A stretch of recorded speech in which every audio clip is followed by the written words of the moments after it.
as you see there is a seat belt in a car. الحزام اللي احنا بنربطه في العربية بتاعتنا. The belt is 90 centimeter long. This is 90 centimeter long. طيب, this length represents how safe it is to ride in a car with a seat belt. This belt is divided into parts. And if this belt, لو قسمت البلت دي لparts, each one of you will have a part that is 3 centimeter long. This is 3 centimeter long. How many parts will it take to equal the seat belt? محتاجة parts قد إيه عشان أكون السيت belt ده كله؟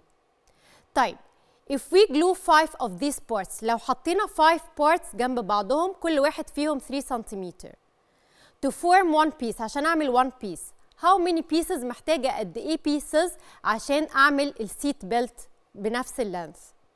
I will give you time to think and estimate the number of parts. Also, you need to think about how we can calculate the actual number of parts that equals the length of the seat belt.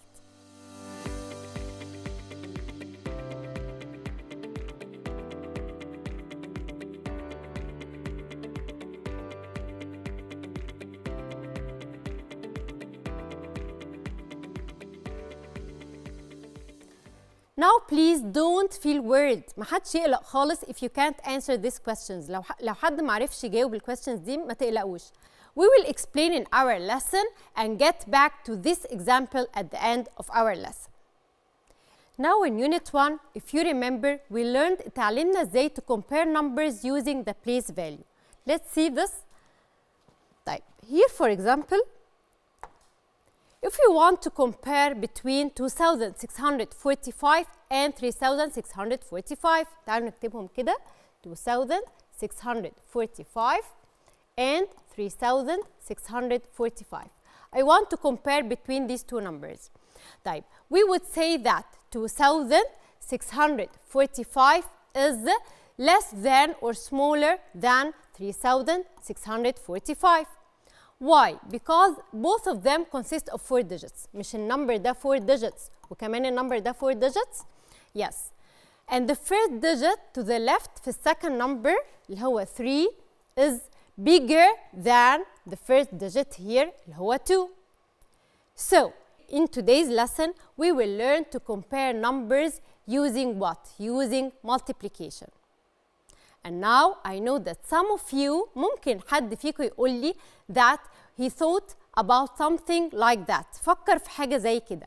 When we were trying to find out the number of strips we need to put together to equal عشان أكون البelt seat بتاعي. Let's go step by step. Now we will use something called a tape diagram. هنستخدم حاجة اسمها tape diagram عشان نعمل إيه؟ To compare numbers using multiplication. This will help us understand the relationship. هنعرف العلاقة between the numbers. Let me explain this for you. Now, let's draw the model. Here I have model.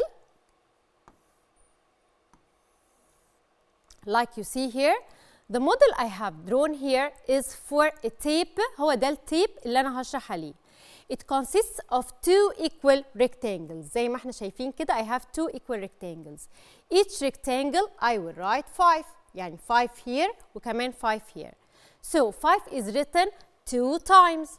The sum of the two 5 يعني 5 و 5 هيدوني كام؟ Yes 10. Sum of 5 is 10. So I can say that 10 is 2 times greater than 5. 10 2 times greater than 5. So let's write 10 is 2 times greater 2 times greater than 5. Okay, now we will move to the hands-on activity in build. Here's page as you see. In this activity we will use the tape diagram. هنستخدم التيب diagram اللي أنا لسه مورياه لكم in visualizing multiplicative comparison with diagrams. We will solve the problems the same way بنفس الطريقة بالظبط اللي احنا عملناها مع بعض. In the first problem we need to compare 10 and 2. This is the first problem. أنا عايزة أعمل compare ما بين 10 و 2. Here we need to compare 10 and 2, which means we need to know how many 2's are in 10. يعني عايز أعرف ال 10 دي فيها كام 2. Let's draw the tab diagram all together. يبقى here I will solve number 1. أهو عندي ال tab diagram as you see here. أنا عايز أعرف ال 10 فيها كام 2. تعالوا نشوف.